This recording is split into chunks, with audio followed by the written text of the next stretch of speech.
Mustang broadcast was a concrete scar, lodged deep in the unnamed desert. It was an isolated fortress, built in the golden age of analog radio. But now it was merely a forgotten digital relay station, where sharp new signals were haphazardly mixed with the booming static of history. It was 3 a.m., and Kai, the youngest and newest technician, had almost merged into the synthetic plastic chair behind him. The night shift was his life, stretching from dusk till dawn, where he fought against the hypnosis of the low hum emanating from the massive power modulator. Kai didn't work here out of passion for broadcasting. He worked out of absolute necessity. He kept a faded photograph of his younger sister, Me, propped next to the wave analyzer screen. Me needed complex surgery to realign her skeletal structure after a childhood accident. The necessary funds were astronomical, and this tedious technician job was Kai's only reliable source of income. Every archived reel he preserved, every signal he kept stable, translated into precious coins required for Me's survival. For the first few months, Mustang Station had been pure boredom. But this week, something had stirred the electrostatic dust of routine. That something was Elias. Elias had been hired last month for equipment maintenance, yet he defied every definition of an employee. He appeared in a uniform that was perpetually, unnaturally clean, as if he wasn't wearing it, but merely draping it temporarily. He was tall, thin, and his face was constantly obscured by a pair of old, thick safety goggles, streaked with the patina of time. They weren't just protective glasses. They were a barrier separating Elias from the daylight and, perhaps, from reality itself. The most unsettling thing about Elias wasn't his appearance, but the sound he made. When he moved, he emitted a high-pitched, repetitive rasp like a malfunctioning generator or a medical device running low on battery. Beep, beep, beep. This sound came from his throat, steady and almost imperceptible within the ambient noise of the broadcast room. But once heard, it burrowed deep into Kai's ears. Elias never spoke unless directly asked, and when he did, his words focused on a single topic, delivered in a monotonous, emotionless voice. The wave balance must be maintained. Turbulence is the chaos of history. Kai tried to keep his distance, but Elias was a terrible distraction. His beep-beep made Kai's head ache, and his presence made the already heavy atmosphere of the broadcast station even more suffocating. The crisis began in the archives. Mustang Station was not just a current broadcast facility. It was a massive repository containing the legacy of regional radio, specifically the alpha data magnetic tapes. These were rare magnetic reels containing raw recordings, unreleased interviews, and suppressed wave data from the early days of operation. They were historical treasures and extremely valuable assets for researchers and collectors. Last week, the archivist reported one reel missing. Yesterday, 3 more disappeared. This morning, there were signs of a larger-scale theft. Dozens of alpha data magnetic tapes had mysteriously vanished from the securely locked storage area. Mr. Kang, Kai's boss, a middle-aged, plump man with graying hair and a face perpetually wrinkled by lack of sleep, knocked on Kai's control room door at 5 a.m., bringing with him the smell of cold coffee and anxiety. "Kai, you have to help me," Mr. Kang whispered, his voice hoarse with anger and fear. "I can't call the police. We're entangled in federal frequency issues. If they dig into the archives, everything will fall apart." Mr. Kang looked directly at Kai, his eyes strained. "Only 2 people have the keys to the storage room, you and me. And I know for certain I am not the thief." "It's Elias," Kai said immediately. "The way he keeps muttering about balance, he definitely intends sabotage." "Yes, I suspect him too," Mr. Kang sighed, dismissing the obvious. "But there's no proof. Our standard surveillance cameras only record 2D images, and they suffer terrible static interference every time Elias walks by. He always generates a strange wave flux. We have no clear visual evidence of him unlocking or carrying the tapes." Mr. Kang pushed a small metal box toward Kai. It was the drive for the holographic image processor. "We installed the latest 3D holographic recording reels last week. They were designed to monitor equipment activity, not people. but they record three-dimensional spatial details with extreme clarity, bypassing any electrostatic interference. We need perfect proof to fire him and report him to the FSA, Federal Frequency Authority, without causing trouble for ourselves. Mr. Kang looked at Kai with pleading eyes, mixed with desperation and an implicit promise. You thoroughly review the 3D holographic recordings of his most recent shift. I need you to find the moment he touches the lock, the moment he carries the reels out of the vault. Find the clue so I can request prosecution. If you find irrefutable evidence, Mr. Kang lowered his voice, I will ensure you receive a substantial bonus. Plus, a promotion to lead technician. That money could cover almost the entire cost of your sister's surgery. Kai's despair was instantly replaced by focus. That money, his only chance. He accepted. Mr. Kang left, leaving the room submerged in dim light and the drone of the frequency. Kai loaded the 3D holographic recording reel into the specialized reader. This was new technology, capable of perfectly simulating the three-dimensional space of the monitored area, allowing him to see moving shadows in real space, not just 2D images on a screen.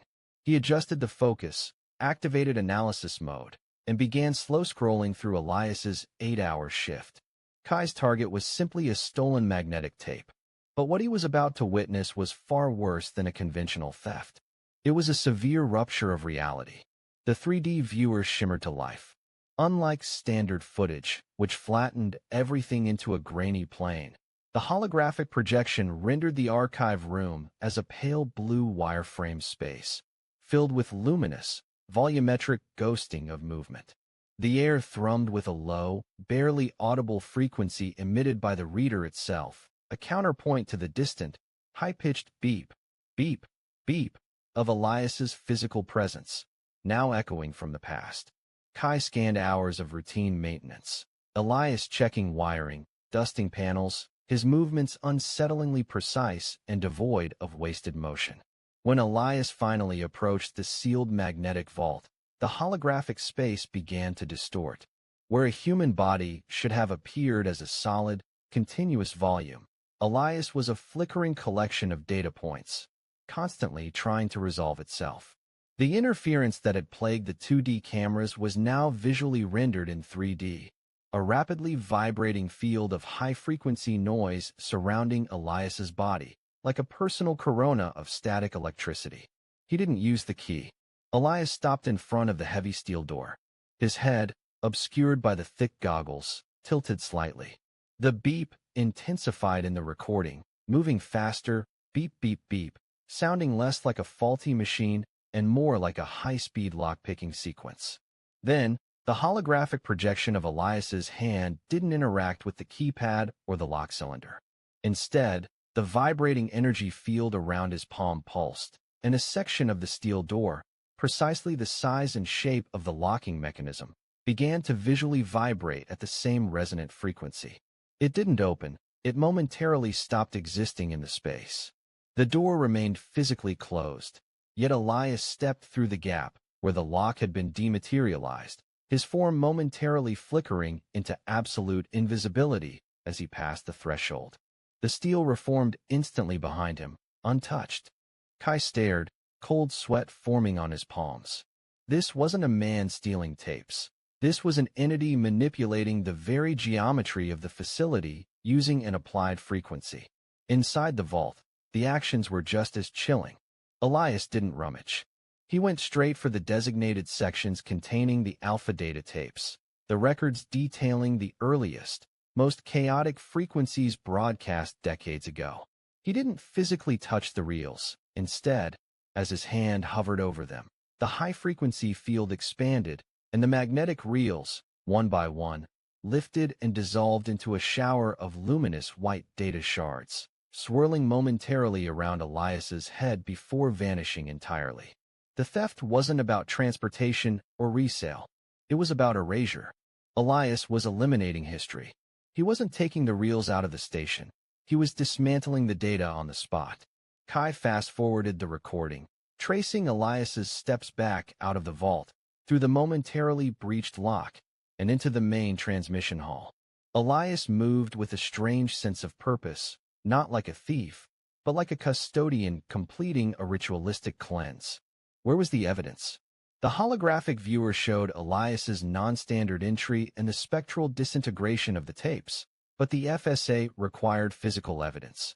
A video of a hand turning a key, a reel being bagged. Elias's method was too esoteric, too perfect in its execution to be admissible in any court focusing on concrete crimes. If Kai presented this 3D footage, Mr. Kang would dismiss him as mentally unstable, jeopardizing both the bonus and Mi's surgery funds. He needed to find where the dissolved data went. Kai rewound the recording, focusing on the shimmering dust that accompanied the tape's disintegration.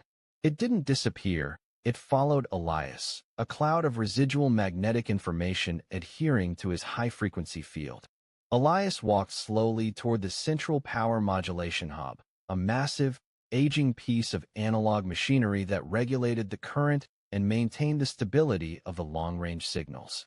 This was the heart of Mustang broadcast, vibrating with palpable, raw energy.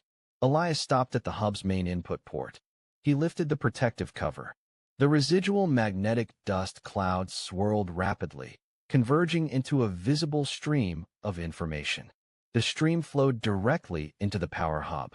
Elias wasn't just erasing the tapes. He was feeding the raw, disruptive history, the turbulence, back into the heart of the current broadcast system. He was poisoning the present signal with the past, overwhelming the frequency with noise. Then, Elias spoke. The holographic data captured his voice, though still flat and synthesized, clearly articulated the motivation that Kai had dismissed as mad ramblings. The history of chaos must be neutralized. This station is the center of the local dimensional resonance. If the alpha frequencies persist, the stability of the waveform collapses. Maintenance is suppression. Balance is silence. A sudden realization struck Kai, colder and sharper than the sterile air conditioning. The stolen tapes were labeled alpha data. They contained records of suppressed, unstable frequency experiments from the past, experiments that often led to localized spatiotemporal distortions. Mi's accident, the one that necessitated her expensive surgery, had occurred during a localized power grid fluctuation 3 years ago, caused by an unlicensed frequency burst near their home. A burst that, according to old station rumors, matched the characteristics of the alpha signals. If Elias was suppressing these chaotic frequencies to maintain balance, was he a madman, or was he a necessary guard against an even greater catastrophe? If Kai exposed him, Elias would be removed, the alpha material would be released again, perhaps sold to collectors who didn't understand its volatility, and the instability that injured me might return catastrophically. The holographic recording finally concluded, showing Elias walking away, the beep, beep, beep, slowly fading back into the general background hum of the station. The choice was clear: expose Elias, secure the bonus and the promotion, and save me now, potentially risking future frequency collapse. Or allow the theft to remain unsolved, sacrificing Mi's immediate chance for the sake of an abstract balance. The sun had just begun to bleed a sickly yellow light over the cracked concrete of the desert, turning the station's interiors into deep shadows. Kai gripped the metallic drive of the holographic processor. The silence in the control room was deafening after the constant beep of the recording. He couldn't trust Mr. Kang. He couldn't trust Elias. He could only trust the promise of the money. He needed definitive, physical proof of a crime that could be prosecuted, not the spectral breach of reality he had witnessed. Kai decided he would find Elias, not to turn him in yet, but to understand precisely where the remaining, most valuable alpha tapes were hidden, or if they were slated for immediate destruction. He would seize them as physical evidence, a tangible commodity, and then leverage the evidence for the reward. He left the control room, following the phantom footsteps of Elias toward the massive power modulation hub, the place where the stolen frequency dust had been injected. The modulation hub was a cathedral of noise, radiating intense heat and smelling of ozone and burning copper. Elias was there, standing next to the throbbing main capacitor bank, his back to Kai. He was holding something. The final, most valuable reel of the alpha data tapes, the Omega signal reel, worth enough alone to fund me's entire surgery. The familiar, unsettling beep, beep, beep was louder here, almost drowning out the roar of the power core. Elias's head tilted, sensing Kai's presence without turning. "You saw," Elias stated, his voice now entirely synthesized, without inflection, competing with the thrumming current. "You saw the necessary equilibrium." Kai stepped forward, keeping his distance from the intense heat of the capacitor. "The money, Elias. That tape, it buys my sister her life. Give it to me." "Life is a frequency," Elias replied, slowly raising the Omega signal reel. The metallic case was already humming, vibrating slightly under the influence of Elias's field. "And chaos is expensive. This tape contains the original error, the resonant frequency that shattered the local geometry 3 years ago. The chaos that injured your sister. I was not hired for maintenance.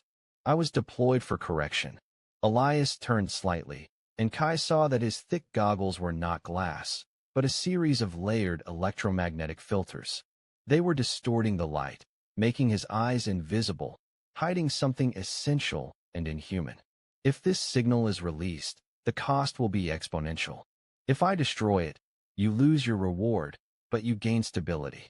This is the only way to safeguard your future." Kai lunged, driven by sheer desperation, not caring about the frequency field, not caring about the spectral manipulation he had witnessed. He closed the distance in 3 strides, reaching for the reel. Elias did not physically resist. Instead, as Kai's fingers brushed the cold metal of the tape, Elias unleashed his frequency field in a focused burst. The sound was not the beep anymore. It was a screech, a sound outside the range of human hearing, but felt deep in the bone. The air around Kai shimmered, and the concrete floor momentarily twisted into a liquid distortion. Kai screamed, clutching his head as the sheer pressure of Elias's resonant frequency overwhelmed his senses. When the pain subsided, Elias was gone. The Omega signal reel was gone. The only things remaining were the intense smell of ozone, the overwhelming, steady hum of the perfectly balanced power hub, and a small, folded piece of paper lying where Elias had stood. Kai stumbled forward, retrieving the note with a trembling hand. It was simple, written in a stark, angular script. "Balance maintained. The frequency of necessity has been paid." Underneath the text, there was a single, holographic chip, a standard bank transfer device, containing a massive, untraceable deposit. Exactly the amount required for me's surgery. Elias had been reporting to the FSA about the threat of the alpha data for months. He had used the official channels to get the money transferred immediately under the guise of an emergency hazard payment, effectively paying Kai the bonus promised by Mr. Kang, but for complicity in the cover-up, not for catching the thief. Kai stood alone in the howling silence of the power hub, the massive frequency humming around him, his sister's life secured.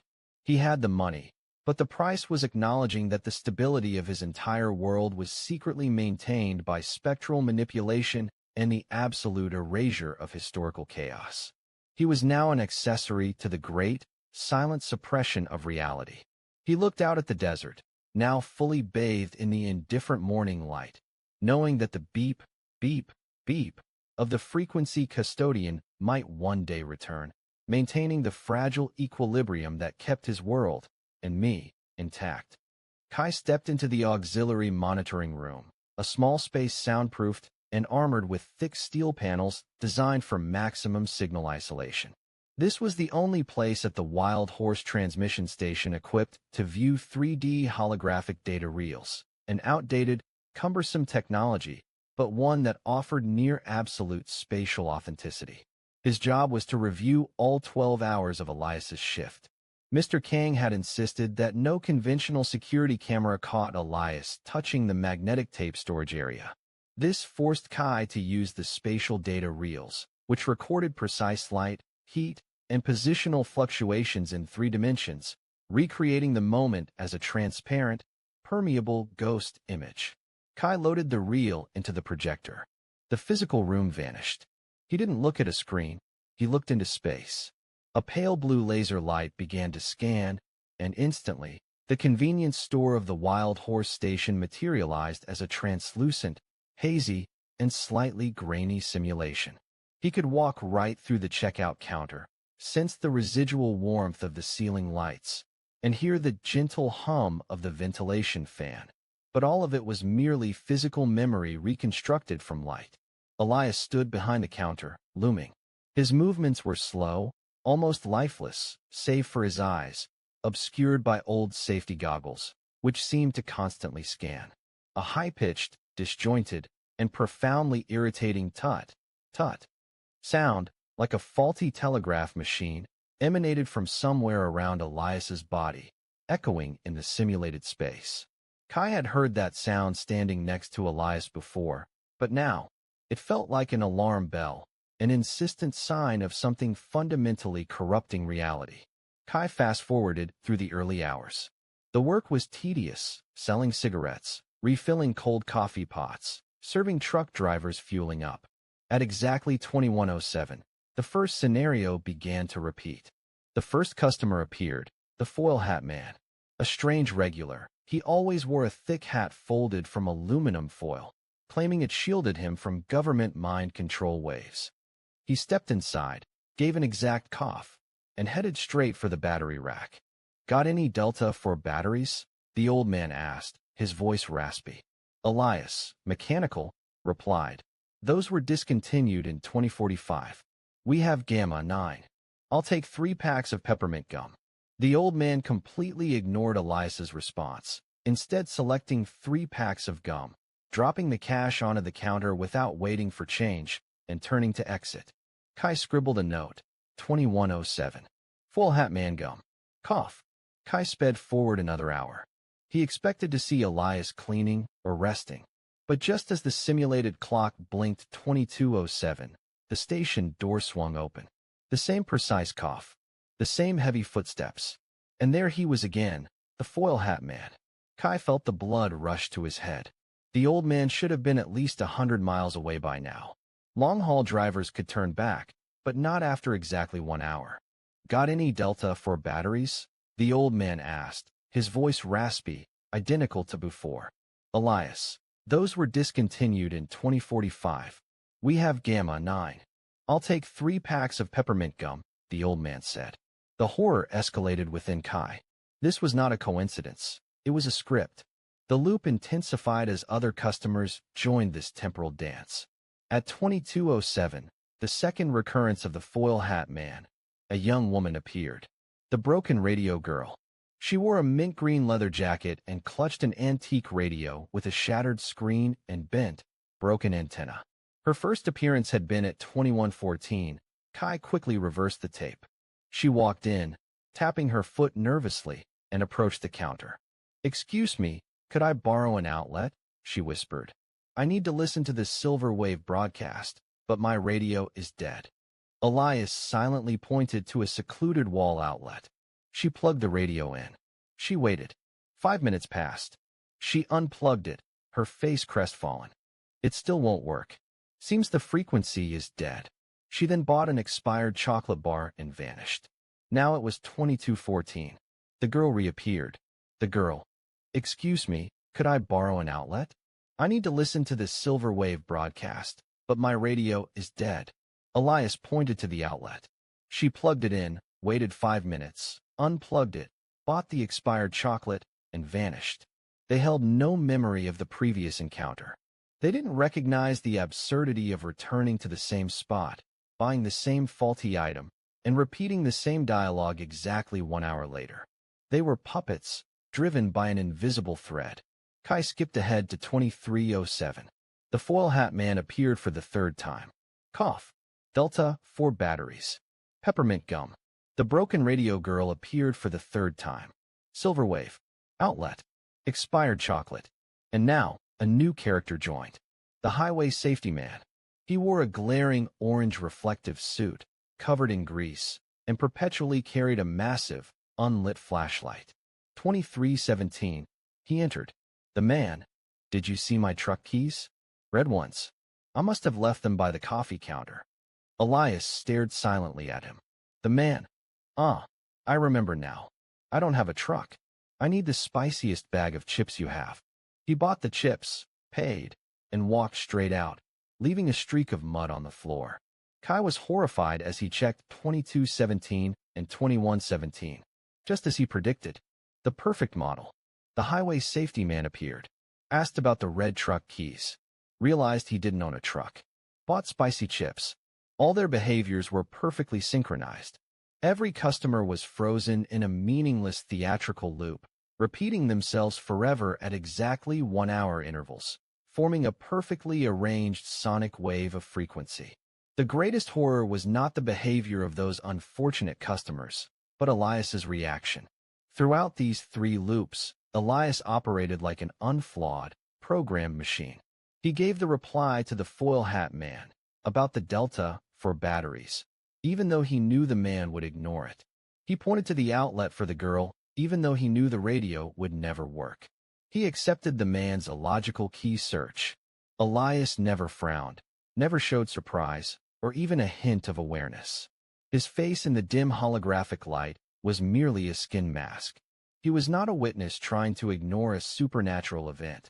He was a part of the mechanism, an unwitting vendor in a store turned into a perpetual, hollow loop, held together by the same chilling, high-pitched tut, tut sound emanating from his body. These customers were not real people. They were residual echoes caught in the ticked frequency that Elias had either created or become. Kai knew for sure that the alpha data reels weren't simply stolen. They were being evacuated from reality to facilitate this horrifying frequency synchronization.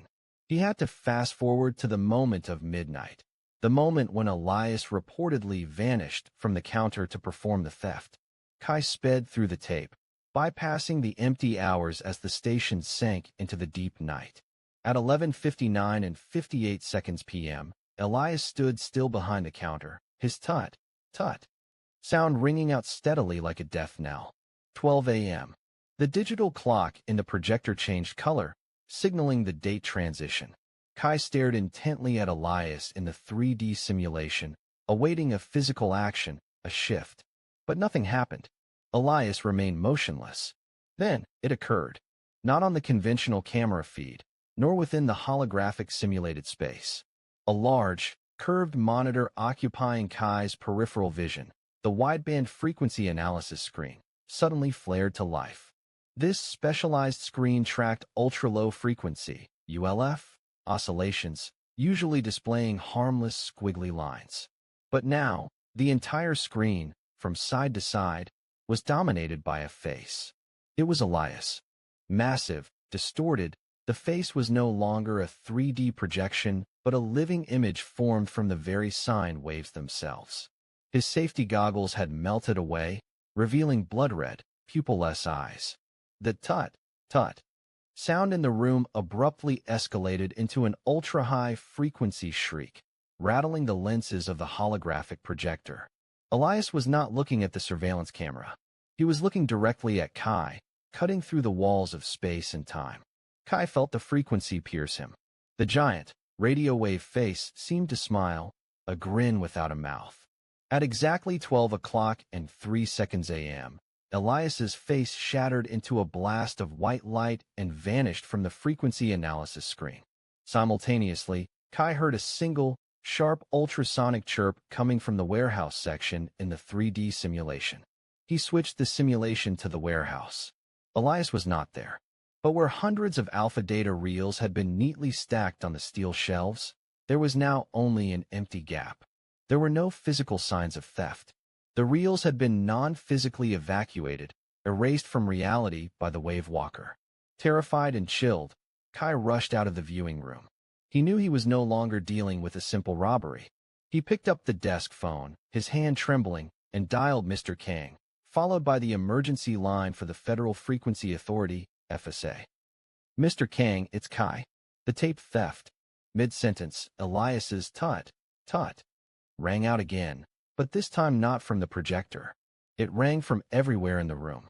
Instantly, Kai's world short-circuited. His vision went dark. It felt like an electrical shock, but without pain, just the sudden absence of consciousness. When Kai awoke, he was standing in the same posture, still holding the phone receiver. But something was horribly wrong. Mr. Kang, who had been standing at the doorway, was frozen. His eyes were fixed mid-cringe of worry. Kai let go of the receiver. Its impact on the floor sounded a sharp, detached clack. He looked up at the wall clock, 9:33 a.m. But the second hand was utterly immobile. He ran to the window overlooking the highway. The moving headlights of the cars were stretched into unmoving light streaks, fixed like frequency bands on a screen. Every dust mote in the air, every raindrop on the glass, was suspended. 5 hours had passed. Kai was the only moving entity in a world suspended by Elias's ticked frequency, trapped in a long, eternal pause. Kai leaned back in his chair, his eyes stinging. 18 hours of continuous work had reduced him to a walking skeleton. For the last 3 hours, he had replayed the same meaningless sequence of 3 customers stuck in a temporal loop. Each time he witnessed that perfect synchronization, his faith in basic physics eroded a little more. Elias wasn't just an eccentric employee. He was a system error, a ripple in the very fabric of time. Kai decided to fast forward. He knew that if another anomaly were to occur, it would happen the moment Elias believed he was completely unsupervised. He pressed the fast-forward button, turning all movement into blurred streaks and rushing, wind-like shrieks. Elias's image on the holographic reel moved at 100 times the normal speed, his skinny body like a clock hand spinning maniacally, constantly wiping the counter, serving the repetitive ghost customers, and occasionally glancing at the wall clock as if waiting for a predetermined moment. Precisely at 11:59 and 58 seconds p.m., Kai reached out and stopped the reel, switching to frame-by-frame analysis mode. Everything in the station stopped. Only Kai and the heavy silence of the night shift remained. He stared at the screen, waiting for an unusual movement in the holographic recording. But the anomaly didn't come from where he expected. His eyes were drawn to another screen, one that dominated the wall opposite him. It was the panoramic frequency analysis screen. This specialized, enormous monitor was designed to track ultra-low radio waves, cosmic rays, and magnetic field disturbances, things the human ear couldn't hear and normal cameras couldn't record. It usually displayed chaotic dancing lines of green and crimson waves, representing the invisible beep, beep of the expanding universe. But exactly at 12 o'clock and 3 seconds a.m., everything on that panoramic screen vanished. The wave lines fell silent. The screen turned a wheezing, blinding, and threatening white, as if all frequencies in the world had simultaneously gone mute. And then it appeared. It wasn't a camera glitch, nor a reflection from the holographic reel. Elias's face, stretched and distorted like molten metal, was suddenly etched by intensely vibrating lines of light onto the frequency analysis screen itself. The face was not made of pixels or dust particles. It was constructed from pure radio waves. Although this image only existed on yesterday's frequency monitor, the gaze piercing through Elias's old safety goggles was not directed at the reel or the service counter. It looked straight through the recorded layer of time, through the physical space of the broadcast station, and locked onto Kai himself, sitting at the control desk. It was a gaze of awareness, a look of utter revulsion and control, as if Elias not only knew Kai was watching him, but also knew exactly the terrible thoughts racing through Kai's head. Kai's breath caught in his throat. His swivel chair squeaked as he instinctively recoiled. The distinction between past, present, and raw data had utterly collapsed. Elias, or the entity possessing him, had found a way to use the wave recording to travel and interact with reality. The gaze lasted no more than 2 seconds. After that, the face created from waves dissolved. The panoramic analysis screen returned to the white screech and the chaotic green wave lines, but this time they were higher-pitched and more pronounced, as if a heavy object had just been dragged out of a still pool of water. Simultaneously, the heat alarm in the Alpha storage bay suddenly wailed. Kai spun to the surveillance camera monitoring the storage room. He saw no Elias, no shadows, no broken windows. But he saw the devastation. The entire storage rack of alpha magnetic data tapes, which contained the unpublished historical recordings of Wild Horse Station, had suddenly been vacuumed clean. It wasn't physical theft. No hands, no hooks, no ropes. The reels, each weighing nearly 10 kilograms, simultaneously lifted off their racks as if pulled by an immense, invisible magnet, and then vanished through the ceiling. Their disappearance was so rapid the camera only recorded a faint light wave and a dry pop, like a vacuum pump sucking out the air. In a flash, the storage bay was completely empty, leaving only cold metal racks. The Elias entity did not need a physical body to steal. He only needed a protocol, a frequency. He had used the broadcast tower itself to create a temporal spatial loophole, allowing him to gather the historical data necessary for his mysterious purpose. All the adrenaline in Kai's body exploded. He grabbed the phone. "Mr. Kang, wake up now. Something has happened. I can't explain. It's not theft. It's a reality breach." He took all the magnetic tapes. Kai practically screamed. Mr. Kang, voice groggy and irritated, responded with a series of groans and questions about the holographic reels. The magnetic tapes. The source data. The storage bay was vacuumed clean. "I swear I saw Elias's face on the wave screen. You have to call the police immediately." "Kai, what are you talking about? A face on a wave? You are overtired. Listen, call local police, and no. The police don't handle this." Kai snapped. He knew well. This case far exceeded the scope of ordinary law enforcement. This was a matter of frequency, a massive electromagnetic interference. Kai hung up before Kang could object and dialed the emergency number for the Federal Frequency Agency, FSA. "Yes, FSA. This is the emergency line." A cold female voice answered. "I'm Kai, a technician at Wild Horse Broadcast Station, Federal Highway 107. I just witnessed a large-scale frequency violation. An employee named Elias has created a localized time loop and just used some kind of invisible wave to steal historical records. I need." Kai paused. Everything went dark. Not dark from the outside, but dark from the inside. It was like a light bulb in his head had suffered a visual power cut. All sounds disappeared. All light contracted into a single black. He felt his body slump down onto the desk. When Kai woke up, he didn't know how much time had passed. His head throbbed violently, and the sharp scent of ozone permeated the air. He noticed the phone was still pressed against his ear, and the woman from the FSA was still on the line, but the call was dead, replaced by the white static screech of a broken transmission. He looked at the wall clock. It read 9:33 a.m. The sun was high, streaming through the dusty windows. Kang had arrived. Mr. Kang was standing right next to him, his hand raised near the desk phone, his face contorted in an interrupted expression, as if he had just been about to scold Kai for hanging up. But Kang was utterly motionless. Kai took a deep breath. The air did not move. The golden dust motes suspended in the sunbeam looked like tiny stars, neither sinking nor rising. He stood up, his body moving with startling ease. He walked around the desk, touching Mr. Kang's arm. Kang's hand was cold, but not the cold of death, the cold of matter locked in a state. He looked out the window, where Federal Highway 107 ran past the station. The last truck passing the broadcast station had stopped. No, not stopped. The headlights of that truck, which should have been intermittent flashes of light, were now stretched into continuous lines of light, endless streaks of white and red, extending from one point and vanishing at another. It was the clearest sign. Physical time had been locked.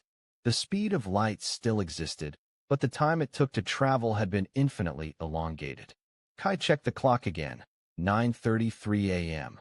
He had lost 5 hours since he collapsed around 4 a.m. 5 hours of real time. But to the outside world, it was just a compressed instant. Absolute silence enveloped everything, making Kai's ears ring. He was the only one moving, the only one breathing in a universe that had been frozen by a faulty frequency. Elias hadn't just stolen data. He had exerted absolute control over the flow of time. He had turned the world into a massive, static painting, and Kai was stuck inside, a conscious prisoner in a loop created by waves. Kai stared at Kang's frozen face, the fear slowly transforming into cold realization. He knew he couldn't stay here. He had to escape this broadcast tower before Elias's forbidden frequency decided to lock his movement, too. He turned his back on Kang and ran. Kai tapped a rhythm onto the worn console. The large wall clock at the remote Mustang broadcast station read 3:14 a.m., a time quiet enough to be heavy. The job wasn't glamorous, but it was his only lifeline. Every shift brought him closer to affording his sister's complicated surgery. The scent of old dust and ozone clung permanently to the isolated transmitting post. Solitude was his familiar companion, until Elias showed up. Elias, the new night technician, was an anomaly. Tall and gaunt, he constantly wore thick, yellowed safety goggles that obscured half his face. He moved with an unsettling stillness, perpetually muttering nonsense phrases about phase conditioning, wave equilibrium, or the fractured frequency curve. More unnerving, Elias emitted a small, disgusting noise, a high-pitched, piercing tut, tut, like a broken transmitter sending an endless SOS signal. The crisis had started last week. The alpha data tapes, precious storage reels containing raw, historic, and suppressed recordings from Mustang broadcast, were disappearing. Mr. Kang, Kai's boss, a haggard man with a perpetual 5 o'clock shadow, was nearly hysterical. He suspected Elias, but the archaic camera system only captured blurry smears, providing no concrete evidence of physical theft. Kai, Kang had said, his eyes bloodshot, "You're the only one I trust. Examine the last shift's 3D holographic recording spool. The 3D text simulates the space. It'll show every angle. I need you to find out how Elias is taking those tapes. Catch him, and the bonus is enough for the surgery." Kai nodded, his motivation reignited. He pushed the first spool into the spatial projector, settling in for another tedious night of fast-forwarding and rewinding. The 3D holovids projected a hazy, spectral simulation of the night operations room. The pale blue neon glow of the computers mixed with the station's deep shadow. Kai fast-forwarded through the early hours. Nothing unusual, except that Elias moved like a programmed ghost. Then, the visitors began to appear. First was an old man wearing a ridiculously large tinfoil hat. He bought a can of soda, complained about spy satellites, and left. The second time Kai rewound, he knew something was deeply wrong. Exactly at 21:07, the tinfoil hat man reappeared. He bought the exact same soda, repeated the exact same complaint about spy satellites, and departed. An hour later, 22:07, the tinfoil hat man appeared a third time. A chill ran down Kai's spine. He scrubbed the tape back and forth, discovering a horrifying synchronicity. It wasn't just the old man. Two others were involved.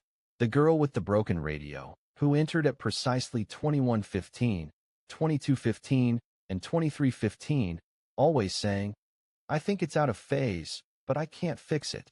And the man in the highway safety vest, who bought a massive pack of batteries at 21:30, 22:30, 23:30, always muttering, "I need more power, but I don't know where it's going."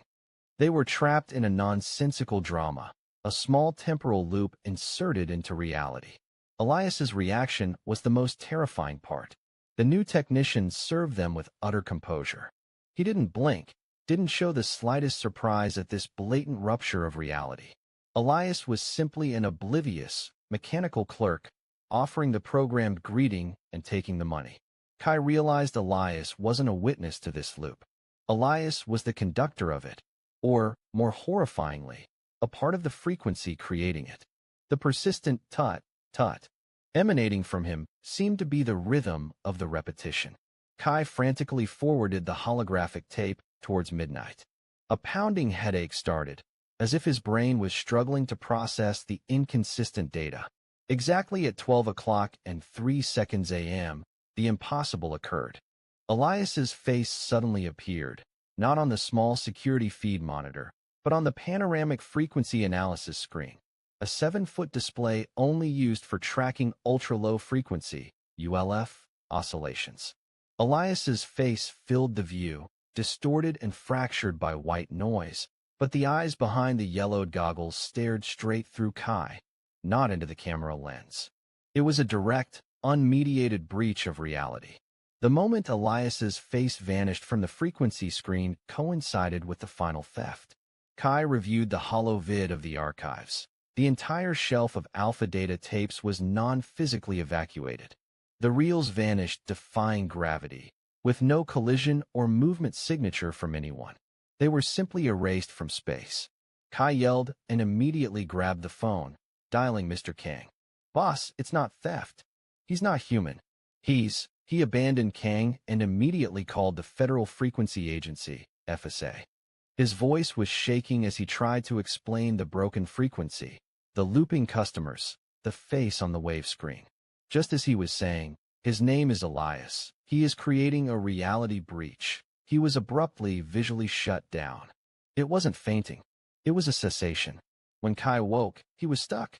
He stood mid-sentence, the phone plastered to his ear, but the voice of the FSA agent on the other end had become a sustained, piercing, unchanging drone.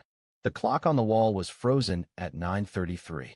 Mr. Kang, who had been stepping into the office, stood motionless, his hands suspended in the air, his face frozen in a look of confusion.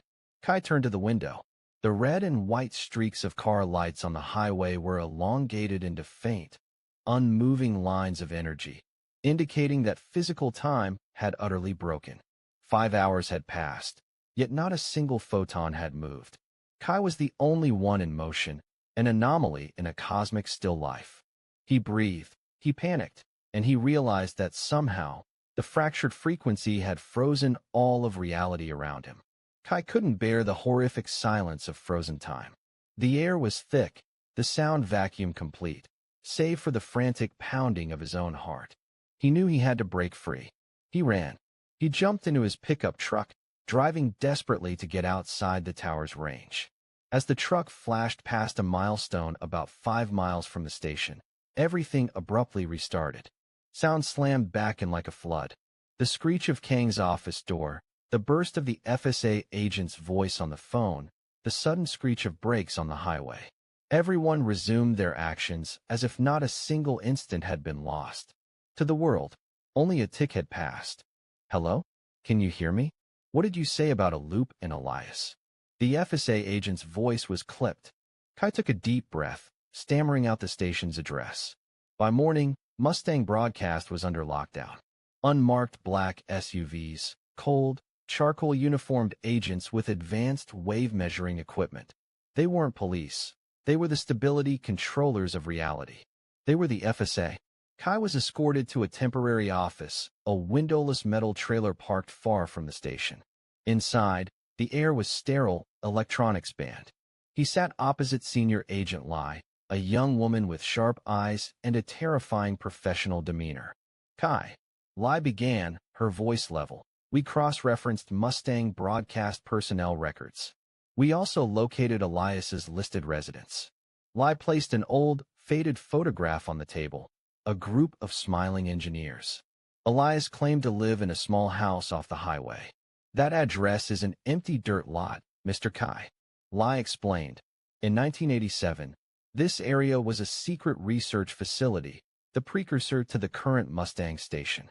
They were researching what we term frequency zero, an extremely low, super complex frequency designed for broad-spectrum sleep pattern and mood regulation, essentially, mass perception control." Kai shuddered. "That's a forbidden frequency." "Precisely. Frequency zero, if broadcast, bends local space-time curvature. It creates causal loopholes, or in layman's terms, mass hallucinations that imprint not just on the listener's psychology, but on matter and time itself." Lai pointed to a dark scorch mark on the satellite photo of the lot. In August 1987, the team attempted a test broadcast. It was a catastrophe. The facility burned down, the entire engineering team died instantly from high-grade electromagnetic shock, and we covered it up. This entire area became a noise core in the global frequency grid. "And Elias?" Kai whispered. Agent Lai inhaled deeply, shifting into a cold, technical tone, as if reading a scientific paper rather than recounting a horror story. In that engineering team, there was one low-level technician. He wasn't directly involved in the setup, but he was the last man to leave the control room when frequency 0 was activated. He was the most heavily affected. He didn't die, but he was transformed into a form of energy. He became a wave echo, a frequency fixation of the 1987 event. Lai tapped her finger on the desk. Elias is not a living person. He is a physical effect, an echo stored in space-time by frequency 0. The tut, tut sound you hear is his fixed oscillatory frequency, the frequency he is trapped within. Why is he stealing the tapes? Kai asked, grasping for a handle on this metaphysical horror. The alpha data tapes contain the Mustang broadcasts and censored historical recordings, the pre-1987 data that hadn't been sanitized. They are raw historical data. Elias, as an echo trapped in the trauma of the catastrophe, cannot accept the existence of the forbidden frequency. His theft of the tapes is a perpetual, unconscious attempt to erase or rewrite the history of that fractured frequency. Lai shook her head. He wants to erase himself by erasing the history that created him. But because he is a signal, erasure is impossible. He can only create loops, creating localized temporal disruption, like your 5-hour freeze, because his signal is fighting the flow of causality. Kai felt nauseous. He wasn't dealing with a thief, but with a spectral glitch. Lai stood up, concluding the meeting.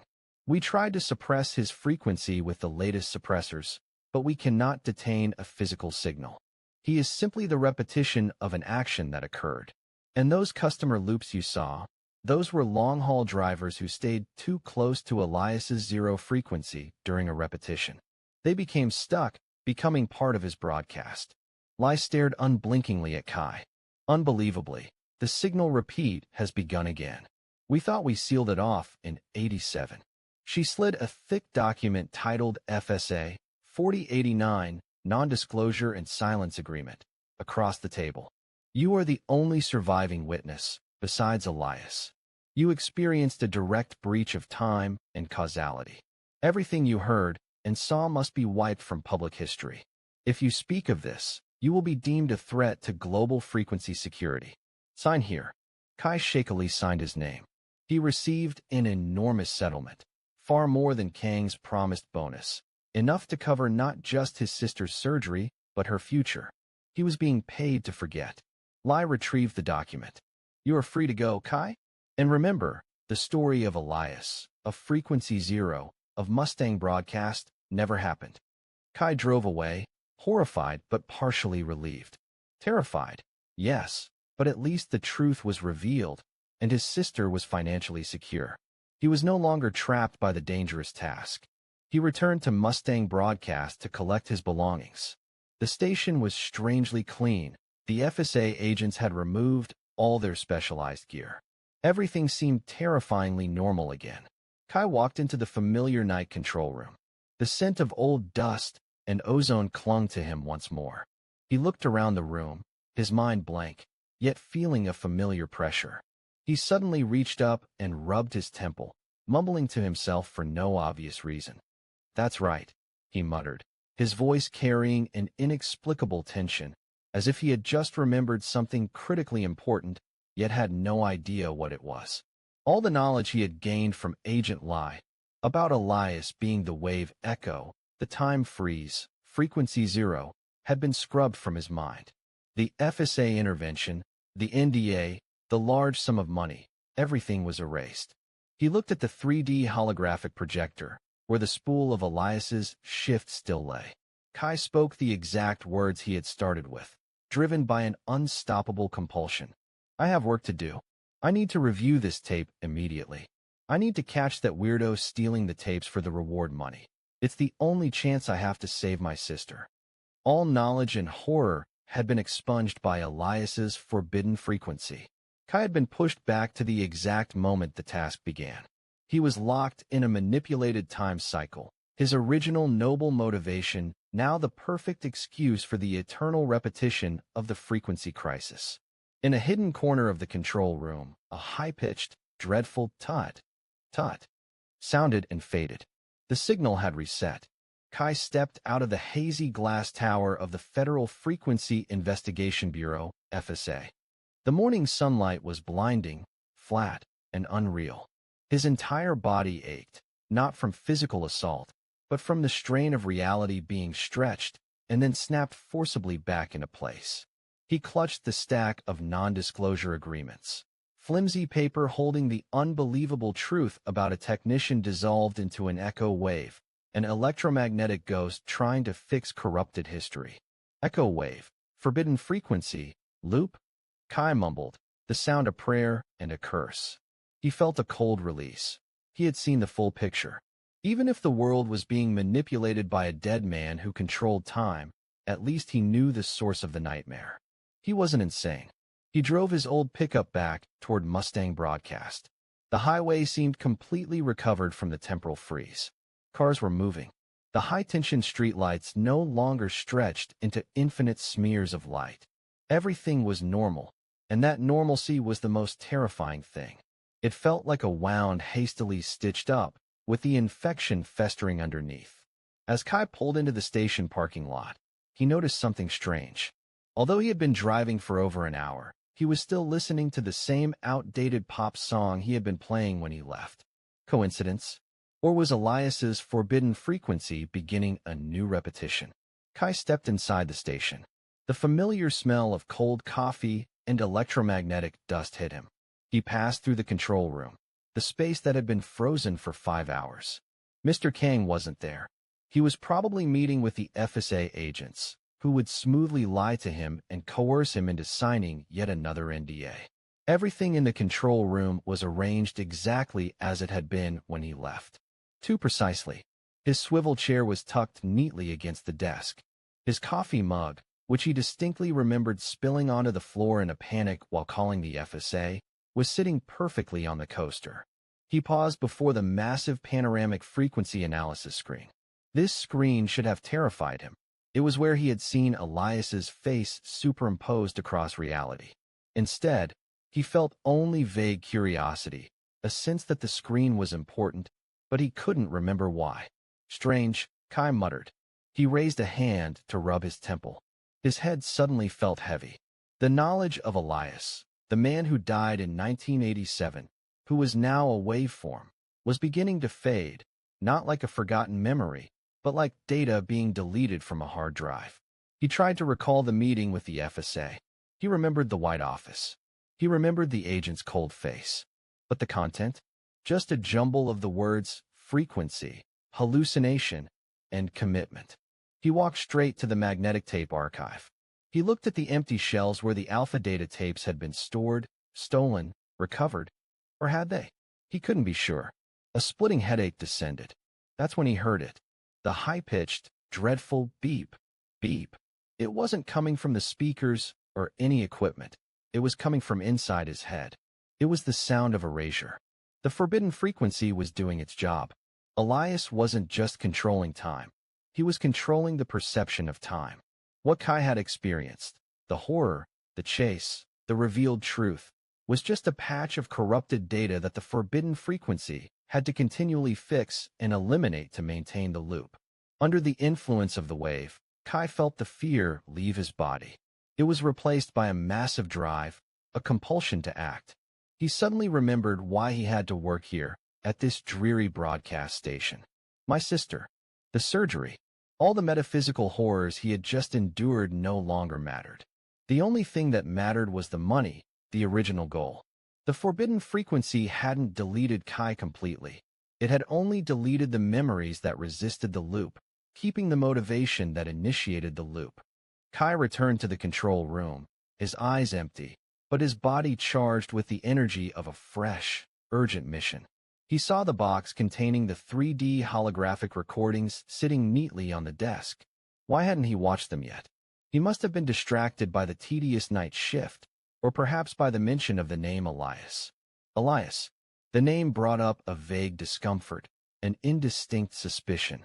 He was the eccentric, the thief. Kai sat down in the swivel chair. He pulled a reel from the box, his fingers trembling with the invisible compulsion from the frequency. All knowledge of the looping customers, of time freezing, of the fact that Elias was an echo wave of the 1987 tower fire, had been crushed into electromagnetic dust. Now, he was just a tired night technician, a desperate brother, trying to earn money. He stared at the 3D holographic tape in his hand, his focus terrifyingly sharp. He felt a powerful urge to start immediately. He had to find the evidence. His mouth dry, he muttered to himself, for no clear reason, the words that the forbidden frequency had already scripted into his mind, repeating exactly what he had thought when the loop began. He gave a slight smirk, his voice filled with fresh determination, but it was hollow determination, merely a rewritten script. "I have work to do," Kai said, staring intensely at the tape. "I need to watch the reels immediately. I need to catch that eccentric thief stealing the magnetic tapes for the reward money. That money is the only chance to save my sister." He placed the reel into the holographic projector. The soft, blue 3D light began to project into the air, recreating the control room scene from Elias's previous shift. The loop had closed. Kai's reality was permanently locked into the forbidden frequency script. He would watch the tape. He would see the repeating customers. He would notice the synchronization. He would see Elias staring through the frequency screen. He would call Mr. Kang and the FSA. He would experience the 5 hours of frozen time. He would be told the truth. He would sign the NDA papers. And then, he would return to the broadcast station, his knowledge wiped clean by a high-pitched beep, beep, and he would repeat his declaration, forever trapped at the precise moment he began his mission. Kai, the desperate young technician, was the unwilling host of a never-ending horror radio show, broadcast by an electromagnetic ghost, on a forbidden frequency that would never turn off. He pressed play. Night fell over Mustang broadcast, and the eternal, repeating transmission began again.